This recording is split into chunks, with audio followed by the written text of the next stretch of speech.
What if I told you that these small pads had been hidden in black cover till date, whispered about in classrooms and treated like a secret over generations?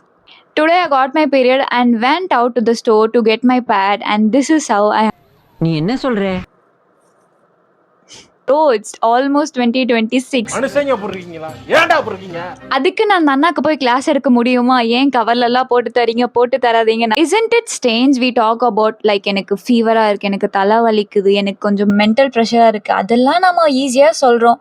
ஒரு இல்னஸை நம்ம ஈஸியா சொல்றோம். ஆனா பீரியட்ஸ்னு வந்தா மட்டும் அது இல்லாம friends கிட்ட சொல்லுவாங்க, இது இல்லாம வெளியே சொல்லுவாங்க அப்படின்னு ஒரு அன்கம்ஃபர்டபுள் ஃபீலிங் கூட கண்டிப்பா வரும். ஏன் வீடியோ பார்த்துட்டு இருக்க நிறைய பேருமே ஏமா உனக்கு மைக் மாட்ட வேற இடமே கிடைக்கலையா, இதுலதான் மாட்டுவியான்னு கேட்பீங்க. நான் பேட்ல மைக் மாட்டிருக்கிறதுல எந்த தப்புமே கிடையாது. I just want to show that it is normal. பீரியட்ஸை பத்தி அன்கம்ஃபர்டபுளா ஃபீல் பண்றதுக்கு நிறைய ரீசன் இருக்கு. So this is not a biology class that many of our staff skipped.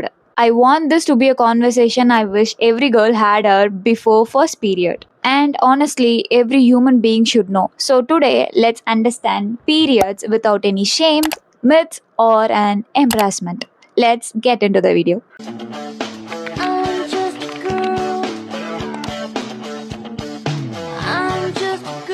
Why I'm making this video is because I recently watched Chiraya series, and in that series little girl goes and asks Chiraya, the lead of the series, about periods, and they didn't explain it to her. Marital rape பத்தி பேசின படத்துல periods பத்தி ஏன் பேசல? பீரியட்ஸ்னா என்ன? உங்க அக்காக்கோ, உங்க தங்கச்சிக்கோ, உங்க மம்மிக்கோ, இல்ல உங்க கேர்ள் ஃப்ரெண்டுக்கோ, இல்ல உங்க ஒய்ஃபுக்கோ, உங்க தங்கச்சிக்கோ என்னதான் நடக்குது அவங்க பாடியில? எவ்ரி மந்த் உமனோட பாடி பிரெக்னன்சிக்கு ரெடி ஆகும். யூட்ரஸ்ல ஒரு லைனிங் ஃபார்ம் ஆகும். அந்த லைனிங் எதுக்காக உருவாகும்னா பாப்பாவை கேரி பண்றதுக்காக உருவாகும். யூட்ரஸ், இது ஓவரி, இது ஃபாலோப்பியன் டியூப், இது வஜைனா. ஸோ இப்படிதான் இங்கே தான் வந்து யூட்ரஸ் இருக்குது, இங்கே தான் லைனிங் ஃபார்ம் ஆகும். அங்கே ஸ்பெர்ம் இல்லை, ஓவம் இருக்குது, ஆனால் அங்கே ஸ்பெர்ம் இல்லை அப்படின்னா இந்த லைனிங் எல்லாம் கான்ட்ராக்ட் ஆகி, அதாவது சுருங்கி விரிஞ்சி கான்ட்ராக்ட் ஆகி அந்த லைனிங் எல்லாமே தான் பிளட்டாக வரும். அந்த பிளட் வரும்போது லைக் மியூக்கஸில் பிளட் கலந்து வந்தால் எப்படி இருக்குமோ அப்படி தான் பீரியட்ஸ் வரும். அந்த லைனிங் தான் பிளட்டா ஷெட் ஆகுது. அந்த மசில்ஸ் கான்ட்ராக்ட் ஆகும்போது அதுதான் பீரியட்ஸ் பெயினா வந்து வலிக்கும் அவங்களுக்கு. அண்ட் அந்த பிளட் வஜைனா மூலியமா வெளியே வர ஹோல் வேற, யூரின் பாஸ் பண்ற ஹோல் வேற. ஸோ ரெண்டுமே செப்பரேட்டான holes. You can also look at this image. So this is what we call a period and it's completely natural. அதுக்குன்னு ஐயே சித்தி ஆய் அவளை தொடாத, நீ எங்கேயும் வெளியே போகக்கூடாது, நீ தீட்டா இருக்க, நீ அசுத்தமானவ, நீ ஒரு தீய சக்தி, பீரியட்ஸ் வந்துருச்சு அதுக்குன்னு நம்ம பாடி டர்ட்டி, இது எல்லாமே பேட் பிளட் அதுதான் வெளியே வருது கிடையாது. நம்மளோட ரீப்ரொடக்டிவ் சிஸ்டம் ஒர்க் ஆகுது. That's it. பீரியட்ஸ் 3லேருந்து 7 நாள் வரும். ஆனால் மென்சுரல் சைக்கிள்ன்றது எல்லா மாதமும் நடந்துக்கிட்டே தான் இருக்கும். So let's understand it like 4 different season. அந்த 4 ஃபேஸஸ் என்னன்னா menstrual phase, follicular phase, ovulation and luteal phase. First menstrual phase. Menstrual ஃபேஸில் தான் ப்ளீடிங் நடக்கும். அங்கே தான் எனர்ஜி லோவாக இருக்கும். ஹார்மோன்ஸும் எல்லாமே எனர்ஜி எல்லாமே லோவாக இருந்தால் அவங்களுக்கு கிராம்ஸ் வரும். அவங்களுக்கு ப்ளீட் ஆகிறதுனால அவங்களுக்கு பேக் பெயின்ஸ் இருக்கும், லெக் பெயின்ஸ் இருக்கும், சில பேர் வாமிட் கூட இருப்பாங்க. And it's completely natural. ஒரு உமன் பாடியுமே டிஃப்ரெண்ட்டாக இருக்கும், யூனிக்காக இருக்கும். அவங்க பாடியில் இருக்க ஹார்மோன்ஸும் டிஃப்ரெண்ட்டாக இருக்கிறதுனால சில பேருக்கு கிராம்ஸ் அதிகமாக இருக்கும், பீரியட் பெயின் அதிகமாக இருக்கும், சில பேருக்கு வலிக்கும். பேருக்கு 1 or 2 டேஸ்லேயே கிராம்ஸ்லாம் முடிஞ்சிடும், ஹெவி ப்ளீடிங் எதுவும் இருக்காது.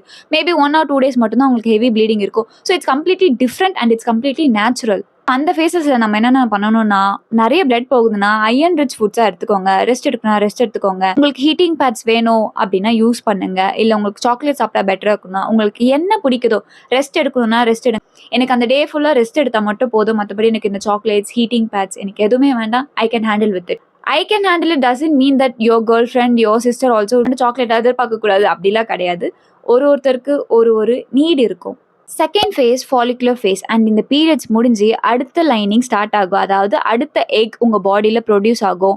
ஸோ அப்போ என்ன நடக்கும்னா ஈஸ்ட்ரோஜன் லெவல் இன்க்ரீஸ் ஆகும். அப்போ நிறைய பேர் எனர்ஜெட்டிக்காக இருப்பாங்க, லைக் ஹாப்பியாக இருப்பாங்க, எக்ஸசைஸ் பண்ணணும்னு தோணும், அவங்க ரொம்ப எனர்ஜியாக இருக்கிறத நம்மளால் நோட்டீஸ் பண்ண முடியும். And again every one experience is different. Periods முடிஞ்சு நம்ம பாடி எப்போ அகெயின் எக் ப்ரொடியூஸ் பண்ணதோ அப்போ அவங்க வந்து எனர்ஜெட்டிக்காக இருப்பாங்க. அதுதான் ஃபாலிகுலர் ஃபேஸ். ஸோ இந்த phase this can be a good time that you try new things, exercise பண்ணுறதோ, படிக்கிறதோ, இல்லை உங்களுக்கு ஒரு ப்ராஜெக்ட் டைம் இருக்கு அப்படின்னா, so this can be because நமக்கு எனர்ஜி இருக்குல்ல. ஸோ இந்த ஃபேஸை நம்ம நல்லா யூஸ் பண்ணிக்கலாம். Phase 3 ovulation. இப்போ வந்து அந்த எக் வந்து ரிலீஸ் ஆகும். அந்த எக் ரிலீஸ் ஆகும்போது some women don't notice anything while many of the women notice higher interest in intimacy. வெள்ளப்படுறது அதிகமாக இருக்கும், லோயர் அப்டாமனில் பெயின் இருக்கும், இதெல்லாம் நடக்கும். இந்த ஃபேஸஸ்ல நம்ம என்னெல்லாம் பண்ணணும்னா, keep yourself hydrated and listen to your body. உங்க பாடி என்ன சொல்லுதோ அதை செய்யுங்க. Last phase luteal phase. இந்த ஓவுலேஷனுக்கு அப்புறமா வர ஃபேஸ் தான் லியூட்டல் ஃபேஸ். பாடி அகெயின் பிரெக்னன்சிக்கு ப்ரிப்பேர் ஆகும். ஒருவேளை பிரெக்னன்சி நடக்கலன்னா ஹார்மோன்ஸ் மறுபடியும் ஃபால் ஆகும். அப்படி ஹார்மோன்ஸ் ஃபால் ஆகும்போது என்ன நடக்கும்னா, நிறைய உமன் பிஎம்எஸ் எக்ஸ்பீரியன்ஸ் பண்ணுவாங்க. பிஎம்எஸ்னா ப்ரீ மென்சுரல் சிண்ட்ரம். அதுல என்ன நடக்கும்னா, நிறைய பேருக்கு நிறைய வாமிட் ஆகும், டயர்டா இருப்பாங்க, மூட் ஸ்விங்ஸ் இருக்கும், ஃபுட் கிரேவிங்ஸ் இருக்கும், ப்ளோட்டிங் இருக்கும். நிறைய பேர் அப்போ ரொம்ப இரிட்டேட்டா இருப்பாங்க, இல்ல ரொம்ப எமோஷனலா இருப்பாங்க. லைக் அவங்கள போய் சும்மா அப்படி சவுண்டா பிரீத் பண்ணா கூட அவங்களுக்கு இரிட்டேட் ஆகும். லைக் இந்த மாதிரி நிறைய changes. Again like everyone experience is different. Some people have very mild PMS while the other has like very strong symptoms. அவங்களுக்கு தெரியும். இது தப்பும் கிடையாது, சரியும் கிடையாது. இருந்தாலும் ஹேண்டில் பண்ணுறதுக்கான வழி என்னென்னா, நல்லா தூங்கி எழுந்து, நல்லா சாப்பிட்டு, ஜென்டில் எக்ஸசைஸ் பண்ணி, ட்ரஸ்ட் வர்த்தியாக உங்கள் ஃப்ரெண்ட் யார்கிட்டனா இருந்தால் பேசினா நிறைய பேருக்கு ஹெல்ப் பண்ணுது. ஸ்ட்ரெஸ்ஸை மேனேஜ் பண்ணுங்க முக்கியமாக. when I had my first period, I know that I am having a period. நம்ம பெரிய பொண்ணு ஆயிட்டோம், ஓ இதுதான் அப்படின்னு எனக்கு தெரியும். பிகாஸ் என் அம்மா எனக்கு முன்னாடியே சொல்லியிருக்காங்க பீரியட்ஸ்னா என்ன, எங்கிருந்து ரத்தம் வரும், ஏன் வரும். அதனால அன்னைக்கு நான் பயப்பட கிடையாது. I was just happy. ஆனால் நிறைய பேர் அவங்க ஃபர்ஸ்ட் பீரியட் வரும்போது பயப்படுவாங்க. Like they are not sure about what is happening to their body. உங்கள் ஃபர்ஸ்ட் பீரியடான எக்ஸ்பீரியன்ஸ் எப்படி இருந்துச்சுன்னு கமெண்ட்ல சொல்லுங்க. And in this place I want to thank my mom for sharing the most secret thing. And I will be the most happiest person if any little girl find this video helpful. Welcome to Womanhood. If this is your first period and you're nervous, don't worry, it is completely okay. Now let me show how to wear a pad step by step.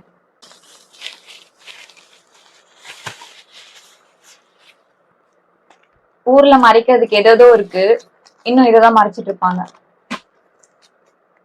So this is how pad looks like. First, pad disposal நிறைய இடத்துல கொடுத்துருப்பாங்க. அது எப்படி place பண்ணணும்னு சொன்னா நல்லா இருக்கும். So you have the pad now. Place it like this. And the bag goes. இந்த விங்ஸை வந்துட்டு பின்னாடி ஸ்டிக் பண்ணிக்கணும். மாதிரிதான் பேடை பிளேஸ் பண்ணணும். இல்ல உங்களுக்கு ஹெவி ப்ளீடிங் இருக்கு அப்படின்னா இன்னொரு பேடை நீங்க வந்து ஹரிசாண்டலா கூட நீங்க பிளேஸ் பண்ணிக்கலாம்.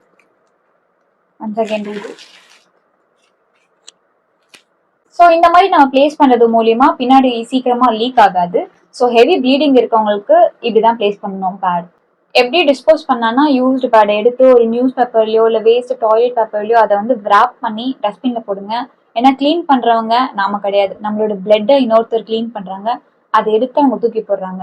ஸோ எந்த டஸ்ட்பின் நீங்க யூஸ் பண்ணாலும், ஹாஸ்டல்ல இருக்கீங்க இல்ல எங்க இருந்தாலும் சரி, ஒரு நியூஸ் பேப்பர்ல சுத்தி ஒரு keep it aside. Period products, sanitary pads இருக்கு, டேம்பன்ஸ் இருக்கு, மென்ஸ்ட்ரேஷனல் கப்ஸ் இருக்கு. இது ஒன்னொன்னுக்கும் ஒரு ப்ரோஸ் அண்ட் கான்ஸ் இருக்கு. நிறைய பேர் பேட்ஸ் தான் யூஸ் பண்ணாங்க. அண்ட் அதுல காட்டன் பேட்ச் யூஸ் பண்ணா நல்லது. நான் எப்பவுமே காட்டன் பேட்ச் தான் யூஸ் பண்ணுவேன். பட் இன்னைக்கு என்கிட்ட இதுதான் இருந்துச்சு. சானிடரி பேட்ஸோட ப்ரோஸ் அண்ட் கான்ஸ் என்னன்னா, நம்மளால ஈஸியா யூஸ் பண்ண முடியும். இதுதான் நிறைய பேர் யூஸ் பண்றாங்க. அதை வந்து நம்ம அடிக்கடி சேஞ்ச் பண்ணிக்கிட்டே இருக்கோம். அதுதான் அதோட கான்ஸ்.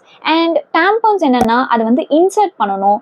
இன்சர்ட் பண்ணும்போது சில பேர் ப்ராக்டிஸ் இருந்தால் தான் இன்சர்ட் பண்ணுவாங்க. வந்து வஜனா மூலயமா இன்சர்ட் பண்ணுவாங்க. அந்த பிளட் எல்லாமே உள்ளவே அப்சர்வ் ஆகிடும். லைக் வஜனா விட்டு அது வந்து வெளியே வராது. வஜனாக்குள்ளேயே நம்ம விட்டுட்டோம்னா சில டைம் சில பேருக்கு இன்ஃபெக்ஷன் வருது. மென்ஸ்ட்ரல் கப்ஸ்னா என்னன்னா, கப்பு தான். அது வந்து மெடிக்கல் கிரேட் சிலிக்கானால மேட் பண்ணிருக்கோம். இது வந்து அப்சர்வ் பண்ணாது, இது வந்து கலெக்ட் பண்ணும். பேடை வந்து நம்ம ரீப்ளேஸ் பண்ற மாதிரி இந்த கப்பை நம்ம ரிமூவ் பண்ணி அந்த பிளட்டை வாஷ் பண்ணிட்டு again you have to reset for collecting blood. And period panties இப்போ வந்து ரீசெண்டாக தான் வந்துட்டு இருக்கு. அதாவது பேண்டிஸ்லேயே வந்து எக்ஸ்ட்ரா லேயர்ஸ் வந்து பிளட் அப்சர்வ் பண்ணுறதுக்கு எக்ஸ்ட்ரா லேயர்ஸ் போட்டிருப்பாங்க. அட்வான்டேஜ் என்னன்னா, நம்மளால ரீயூஸ் பண்ண முடியும், கம்ஃபர்டபுளா இருக்கும். இதை வந்து நம்ம அடிக்கடி வாஷ் பண்ணணும். அப்படி நம்ம சரியா வாஷ் பண்ணலன்னா கூட யூடிஐ வரும்.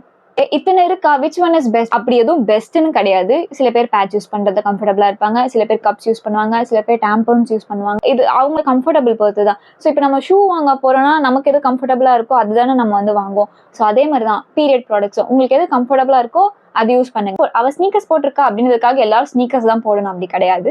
ஸோ உங்களுக்கு எது கம்ஃபர்டபுளா இருக்கோ, fine what is comfortable for you and அதை யூஸ் பண்ணுங்க. எது யூஸ் பண்ணாலும் கிளீனா யூஸ் பண்ணுங்க. No matter which product you're using, hygiene is really important. இல்லைன்னா யூடிஏ தான் வரும். பேடை பத்தி பேசினா சைஸை பத்தி பேசல. லைக் இதுல வந்து நிறைய சைசஸ் இருக்கும், எக்ஸ்எல், எல். உங்களுக்கு ஹெவி ப்ளீடிங் இருக்கு, ஃபர்ஸ்ட் 2 days எப்பவுமே ஹெவி ப்ளீடிங் இருக்கும். அப்ப நீங்க வந்து பெரிய சைஸ் பேட்ஸ் யூஸ் பண்ணலாம். No matter which product you are choosing, hygiene is really important. Wash your hands before and after using the pad. Dispose it clearly. Wash your private part each day during your periods using gentle hot water. அந்தந்த product எப்படி clean பண்ணணும் அவங்க mention பண்ணியிருக்காங்களோ அந்த steps use பண்ணி clean பண்ணி use பண்ணால் யூடிஐலேருந்து நம்ம வந்து தப்பிச்சுக்கலாம். எல்லா பீரியட் பெயினும் நார்மல் கிடையாது. there is something called endometriosis. if you are watching my video without hitting a subscribe button, please do subscribe. அப்படி அந்த எண்டோமெட்ரியோசிஸ்னா என்னன்னா, நான் ஆல்ரெடி சொன்ன இந்த லைனிங் யூட்ரஸ்குள்ள வளராம யூட்ரஸ்க்கு வெளியே வளரும். அப்படி வெளியே வளரும் போது அவங்களுக்கு வந்து பெயின் வந்து இன்னும் ஜாஸ்தியா இருக்கும். இந்த எண்டோமெட்ரியோசிஸ் என்னெல்லாம் அஃபெக்ட் பண்ணும்னா, ஓவரிஸ், ஃபாலப்பியன் டியூப், அதாவது இந்த ஓவரியில எக் இருக்கும், இந்த எக் வந்து ஃபாலப்பியன் டியூப் வழியா தான் இந்த யூட்ரஸ்க்கு வரும். பெல்விஸோட லைனிங் இதெல்லாமே தான் அஃபெக்ட் பண்ணும். அப்படி அஃபெக்ட் பண்ணும் போது அவங்களுக்கு எவ்வளோ வலிக்கும். அந்த வலியும் நார்மலா வர பீரியட்ஸ் பெயினும் ஒண்ணு கிடையாது. காமன் சிம்டம்ஸ் என்னன்னா, like pain during or after sex, pain during passing urine or stool, pain during periods. Like normal பெயினை விட எக்ஸஸ் பெயின் இருக்கும், ஹெவி ப்ளீடிங் இருக்கும், பெல்விக் பெயின் இருக்கும். லைக் சம்டைம்ஸ் இவங்களால பிரெக்னன்சி ஆகிறதுக்கான டைம் வந்து ரொம்ப லேட் கூட ஆகலாம். And again experience is different. சில பேருக்கு நிறைய வலிக்கலாம், சில பேர் கம்மியா வலிக்கலாம், சில பேருக்கு இந்த சிம்டம்ஸ்லாம் இருக்கலாம். ஐயோன்னு பதற வேணாம். இப்படி ஒரு விஷயம் இருக்குன்றதுக்காக அவேர்னஸ் காண்டி மட்டும்தான் நான் இதை சொல்றேன். யூஸ்வலா நீங்க ஸ்கூல் காலேஜஸ்லாம் பீரியட்ஸ்க்காகவே லீவ் போட்டு ரெஸ்ட் எடுக்கிறீங்க, அந்த அளவுக்கு பெயின் இருக்கு, லைக் நார்மலா நம்மளால பிஹேவ் பண்ண முடியல, அந்த அளவுக்கு பெயின் இருக்குன்னா டாக் டு அ கைனகாலஜிஸ்ட். ஏன்னா prevention is better than cure. ஆங்காலஜிலேயும் சரி, இல்லை எந்த ஃபீல்டாக இருந்தாலும் சரி, நம்ம முன்னாடியே ஒரு டெஸ்ட் எடுத்து ஏர்லி டயக்னோசிஸ் பண்ணியிருந்தோம்னா நிறைய பேர் இன்னைக்கு கேன்சர் வந்து செத்துருக்க மாட்டாங்க, இன்னைக்கு நிறைய பேர் வாழ்ந்துட்டு இருந்திருப்பாங்க. So this is where exactly we need to stop. Periods தான், நான் தண்ணி குடி, சரியா போயிடும், தூங்கு, ரெஸ்ட் எடு. எல்லா பொண்ணுக்கும் தானே பீரியட்ஸ் வருது, உனக்கு மட்டும் என்ன அதிகமாக வலிக்குது? Every woman body is unique. No uterus, no opinion. And இதுல ஃபன்னி திங் என்னன்னா, யூட்ரஸ் இருக்கவங்களே வந்துட்டு நான் என் பீரியட்ஸ்ல கூட ஆக்ட் பண்ணுவேன். Periods should not be used as an excuse. Periods இருக்குன்றதுக்காகலாம் எக்ஸ்கியூஸ் கொடுத்துட்டு வேலையெல்லாம் செய்யாம இருக்கக்கூடாது. நான் என் பீரியட்ஸ்ல வேலை செய்வேன், நீங்களும் வேலை செய்யணும். சில பேருக்கு ஃபர்ஸ்ட் 2 days ஹெவி ப்ளீடிங் இருக்கும், ஸோ பெயின் இருக்கும். ஆனால் நிறைய பேருக்கு ஃபர்ஸ்ட் 3 days இருக்கும், ஃபர்ஸ்ட் 4 days இருக்கும், ஃபர்ஸ்ட் 5 days, சில பேருக்கு வாரம் ஃபுல்லாவே வலி இருக்கும். So it differs. அப்படி இருக்கும்போது ஒரு பொண்ணே வந்துட்டு லைக் இந்த மாதிரி பீரியட் தான் எக்ஸ்கியூஸ்ல சொல்லாதீங்க, வேலை செய்யுங்க போங்க. கரெக்ட் தான், பொண்ணுங்க தான் பொண்ணுங்களுக்கு எதிரி. Period myths. ஐயோ என்னென்ன சொல்லுவாங்க. டெய்லி தலைக்குழி, சோஃபால உட்காராத, கட்டுல்ல தூங்காத, கீழே படு, அதுவும் கிழிஞ்ச பாயில படு. பீரியட்ஸ் வர அந்த ஒரு வாரம் மட்டும் நம்ம அவங்களுக்கு பொண்ணுங்க கிடையாது, அவங்களுக்கு ஏதோ வந்துட்டு ஏதோ ஒரு தீய சக்தி அவங்க வீட்டுல நடமாடுது, அப்படிதான் நம்மள பாத்துட்டே இருப்பாங்க. விளக்கேற்ற மாட்டாங்க, குளிச்சுட்டு வந்து அவங்கள தொடக்கூடாது, எந்த கிச்சன் தொடக்கூடாது, 6 மணிக்கு மேல வேற ஒருத்தர் வீட்டுக்கு போகக்கூடாது, 6 மணிக்கு மேல வெளியே போகக்கூடாது, கிட்ஸை தொடக்கூடாது, இலைய தொடக்கூடாது, இலைக்கு தண்ணி ஊற்றக்கூடாது, காக்கைக்கு சோறு வைக்கக்கூடாது, நாய்க்கு சோறு வைக்கக்கூடாது, முக்கியமா கோயிலுக்கு போகக்கூடாது. அந்த காலத்துல ஏன் கோயிலுக்குலாம் போகக்கூடாதுன்னு சொன்னாங்கன்னா, கோயில் எல்லாம் காட்டு பகுதியில் இருக்கிறதுனால பிளட் வாசனைக்கு விலங்குகள் வந்து அட்டாக் பண்ணும் அப்படின்ற ஒரு ரீசனுக்காக மட்டும்தான் கோயிலுக்கு போகக்கூடாதுன்னு சொன்னாங்க. ஆனா இப்ப கோயில் எதுவும் காட்டுக்குள்ள இல்ல, காட்டுக்குள்ள இருக்க கோயிலுக்கு எதுவும் நாங்க போக கிடையாது. பக்கத்து தெருவில் இருக்க கோயிலுக்கு போலாம். சாமி ஒருவேளை கீழே இறங்கி வந்து நீ என் கோயிலுக்கு வரக்கூடாது அப்படின்னு சொன்னா வேணா நாங்க அதை கன்சிடர் பண்றோம். ஒரு டைம் நான் என் ரிலேட்டிவ்ஸ் வீட்டுக்கு போயிட்டு இருந்தப்போ என் அக்கா பையனை தொட வந்தப்போ தாத்தா வந்து சொன்னாரு, சித்திய தொடாத, சித்தி ஆய். சரி, அது நம்ம வீடு இல்லைல்ல, நம்ம பேச முடியாதுல்ல. ஸோ நானும் எதுவும் கண்டுக்கல. நிறைய பேர் வந்து இந்த பீரியட்ஸ் பிளட் வந்து கெட்ட ரத்தம் அப்படின்னு சொல்லுவாங்க. கெட்ட ரத்தம் கிடையாது. அது என்ன கெட்ட ரத்தம், நல்ல ரத்தம்? ரத்தம் அது நார்மலா இருக்க பாடி டிஷ்யூஸ், அவ்வளவுதான். 28 daysக்கு ஒரு முறை மட்டும்தான் பீரியட்ஸ் வரணும்னு நினைச்சிருப்போம். ஆனா அது 28 daysன்றது எக்ஸாக்ட்லி கிடையாது. இது வந்து நான் சர்ச் பண்ணப்போ தெரிஞ்சுக்கிட்ட ஒரு விஷயம். அடல்ட்ஸ் கேன் வேரி 21 daysல இருந்து 35 daysக்குள்ள வந்து அவங்களுக்கு வந்து ஒரு சைக்கிள் இருக்குமா. அது பேஸ்ட் ஆன் தேர் பாடி. பீரியட்ஸ்ல இருக்க கேர்ள்ஸ் எல்லாம் ஓவர் ரியாக்டிங். அப்படி போய் யார்கிட்டனா போய் சொல்லிட போறீங்க, அவங்க பீரியட்ஸ்ல இருக்காங்க தெரிஞ்சு எதுக்கு ஓவர் ரியாக்ட் பண்றேன்னு. பக்கத்துல எதுனா இருந்தா நான் பொறுப்பு இல்லை. ஏன் அப்படி மூட் ஸ்விங்ஸ்ல இருக்காங்க, நீங்க போய் இந்த ப்ரோஸ்டாகிலாண்டின் ஹார்மோனை தான் கேட்கணும். ஏன்னா இவன் தான் காரணம். பீரியட்ஸ் இருக்கும்போது எக்ஸசைஸ் பண்ணக்கூடாது, யோகா பண்ணக்கூடாது நிறைய சொல்லியிருப்பாங்க. எல்லா ஆக்டிவிட்டியும் பண்ணலாம். எந்த ஆக்டிவிட்டி வந்து ஹெவி ப்ளீடிங் இருக்கும், அதாவது ஓடுறது, இந்த ஆட்ஸ்ல எல்லாம் காட்டுவாங்க இல்லையா, ஓடுறது, படுக்கிறது, அதிகமான பொசிஷன்ல படுக்கிறது. லிட்டரலி பீரியட்ஸ் வந்தா ஒரே பொசிஷன்ல தான் இருக்கும். எந்த பொசிஷன்ல கிராம்ஸ் வலிக்கலையோ, எந்த பொசிஷன்ல படுத்தா பீரியட்ஸ் வந்து வலி வந்து கம்மியா இருக்கோ அந்த ஒரு பொசிஷன்ல தான் இருப்போம். தண்ணியும் குடிப்போம். அதனால நீங்க வந்து தண்ணி குடிங்க சரியா போயிடும் அப்படிலாம் சொல்லாதீங்க. எங்களுக்கே தெரியும், நாங்களே தண்ணி குடிச்சிட்டு தான் ஒரு பொசிஷன்ல படுத்திருப்போம். ஸோ இந்த ஆட்ஸ்ல காட்டுறதெல்லாம் ஃபேக். பீரியட்ஸ்ல இருக்கும் போது லிட்டரலி எப்படி தெரியுமா இருப்போம், அப்படின்னு வடிவில் நடப்பாருல, அந்த மாதிரிதான் இருப்போம். ஒரு அடி எடுத்து வைக்கிறதுக்குள்ள உயிர் போயிடும். இவங்க என்னன்னாலும் ஜம்ப் பண்ணிட்டு இருக்காங்க. சுபா, எல்லாராலையும் ஸ்ரீலீலாவா இருக்க முடியுமா? இப்போ வந்து டிப்ஸ் அண்ட் ட்ரிக்ஸுக்கு வருவோம். நீங்க வந்து ஒயிட் ட்ரெஸ் போட்டிருக்கீங்க, இல்ல லைட் கலர் ட்ரெஸ் தான் போட்டிருக்கீங்க. அதுல வந்து பீரியட் பிளட் பட்டுருச்சு, ஸ்டெயின் ஆயிடுச்சு அப்படின்னா வந்துட்டு, இது வந்து என் அக்கா தான் எனக்கு சொல்லிக் குடுத்தாங்க. எனக்கு வந்து யூசுவலா வந்து பிளட் ஸ்டெயின்ஸ் வந்து ஆயிடும்.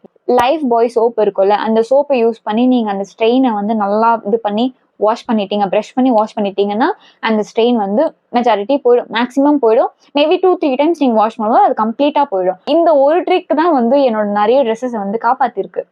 தேங்க்ஸ் டு அக்கா. செகண்ட் ஒன் வந்து ஐ usually travel lot during my periods. என்ன பண்றது, அப்பதான் வீட்ல இருந்து ஹாஸ்டல் போகணும், ஹாஸ்டல்ல இருந்து காலேஜ் போகணும், எல்லாருமே நம்ம டிராவல் பண்ணுவோம். அப்படி நான் டிராவல் பண்ணும்போது பீரியட்ஸ் இருக்கும்போது I don't go throw my pads at a random places, at a random rest rooms in train. எனக்கு பர்சனலா அந்த ஹேபிட் கிடையாது. நான் எங்கேயுமே போயிட்டு என்னோட யூஸ்டு பேடை வந்து ஈஸியா த்ரோ பண்ண மாட்டேன்.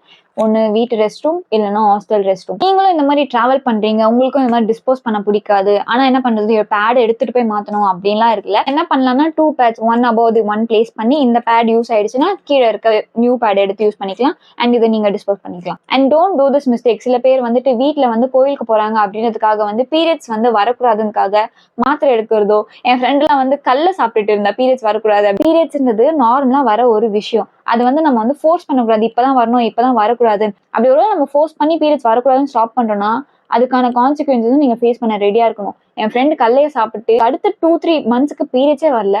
அதுக்கப்புறமா அவ போய் டாக்டரை பார்த்து டாக்டர் நிறைய மெடிசன்ஸ் எழுதி கொடுத்து என்னென்னமோ கலந்து குடிச்சிட்டு இருந்தா. அதெல்லாம் பார்க்கும்போது எனக்கு வந்து கஷ்டமா இருந்துச்சு, எதுக்குடி அப்படின்னு இருந்துச்சு.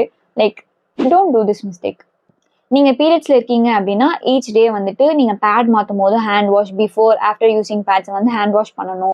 எவ்ரி ஃபியூ ஹவர்ஸ் நீங்க பேடை மாத்தணும். நீங்க பீரியட்ஸ்ல இருக்கீங்க அப்படின்னா வந்துட்டு ஈச் டே ஜென்டில் ஹாட் வாட்டரை வச்சு நீங்க வந்து உங்க பிரைவேட் பிளேஸ் வந்து வாஷ் பண்ணிருக்கணும். அன்னெசரியா பப்ளிக் ரெஸ்ட் ரூம் யூஸ் பண்ணக்கூடாது. ஸோ இதெல்லாம் பண்றது மூலமா யூடிஐ வரதுக்கான ரிஸ்க் வந்து கம்மியாகும். கிளீனா இல்லாத வெஸ்டர்ன் ரெஸ்ட் ரூம்ஸ் எங்கன்னா, பப்ளிக் ரெஸ்ட் ரூம்ஸ் எங்கன்னா யூஸ் பண்றீங்க அப்படின்னா உங்களுக்கு யூடிஐ வரதுக்கான சான்சஸ் அதிகம். யூடிஐனா யூரினரி ட்ராக்ட் இன்ஃபெக்ஷன். அண்ட் இந்த இடத்துல பாய்ஸ்க்கு நான் ஒன்று சொல்லணும்னு நினைக்கிறேன். உங்க அக்காவோ இல்லை உங்க தங்கச்சியோ இல்லை உங்க கேர்ள் ஃப்ரெண்டோ கூட, உங்க ஃப்ரெண்டோ கூட பீரியட்ஸ் இருக்காங்கன்னா, அவங்க எதனா வந்து சொல்றாங்கன்னா, அவங்க எல்லாத்துக்குமே சொல்யூஷன் தேடுறாங்கன்னு நினைச்சு பேச வேணாம். ஜஸ்ட் அவங்க கிட்ட உனக்கு எதனா வேணுமா அப்படின்னு ஒரு கொஸ்டின் கேட்டா மட்டும் போதும். அதுவே அவங்களுக்கு கொஞ்சம் ஆறுதலா இருக்கும். அண்ட் ஃபார் பேரண்ட்ஸ் நான் என்ன சொல்லணும்னா, இந்த பீரியட்ஸ் பத்தியோ இல்ல செக்ஸ் எஜுகேஷன் பத்தியோ உங்ககிட்ட இருந்து உங்க பிள்ளைங்களுக்கு போறது தான். There is nothing more healthier than this. So next வாட்டி உங்க பொண்ணுங்க உங்ககிட்ட வந்து கேட்குறாங்க, பீரியட்ஸ்னா என்னம்மா, அக்காக்கு என்னம்மா ஆகுது, அக்காக்கு ஏமா வயிறு வலிக்குது, அக்கா ஏமா தலை குளிச்சிட்டு இருக்காங்க, அக்கா ஏமா என்ன தூக்கக்கூடாதுன்னு சொல்றீங்க, அப்படி எதனா சொல்லும் போது அவங்க கேட்குறாங்க, அந்த ஆர்வத்துலதான் அவங்க கேட்குறாங்க. கண்டிப்பா எல்லா குழந்தைங்களுக்கும் இந்த ஆர்வம் இருக்கும். அப்படி கேட்க வராங்கன்னா, நீ இன்னும் சின்ன பிள்ளை, உனக்கு தெரிய வருமோ தெரியும், அதிக பிரசனையா பண்ணாத அப்படின்னு சொல்லி அதட்டாம, இதனாலதாம்மா வருதுன்னு நீங்க உங்க வீட்டுக்கு கூட்டிட்டு போய் கூட அந்த பிள்ளைங்களுக்கு சொல்லுங்க. தனியா கூப்பிட்டு கூட அந்த பிள்ளைங்களுக்கு சொல்லுங்க, இதுதான் நடக்குது. சோ உனக்கு இப்படி ஒரு நாள் வரும், அப்படி வரும்போது நீ பயப்படக்கூடாது, அம்மா கிட்ட வந்து சொல்லு. ஒரு 10 செகண்ட்ஸ் ஆயிருக்குமா இந்த மாதிரி சொல்றதுக்கு.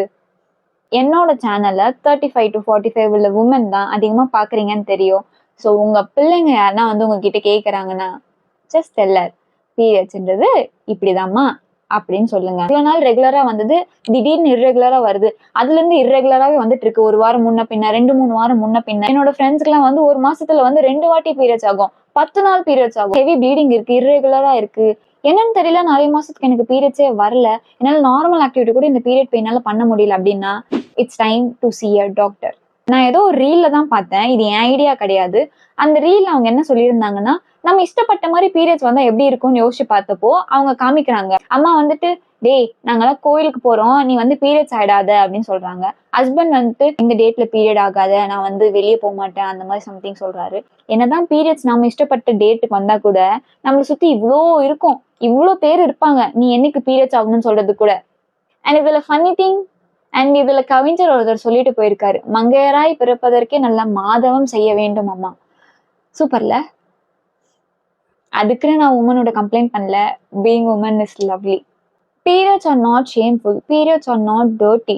அதாவது வந்து நீங்க போய் காதுக்குள்ள டேய் பேட் இருக்கா அண்ணா, பேடு தரீங்களா, என்ன கண்ட கருமத்தெல்லாம் கூட வாய்ஸ் விட்டு நம்ம வந்து வாங்கிட்டு இருப்போம்.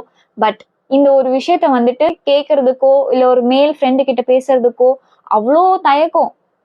The more we understand periods, the more kinder we become, the more supportive boys become, the more prepared girls become.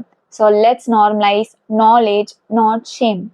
If this video helped you, share it with someone who should watch this. Thank you for your time. See you in the next video. மறக்காம surprise பண்ணுங்க.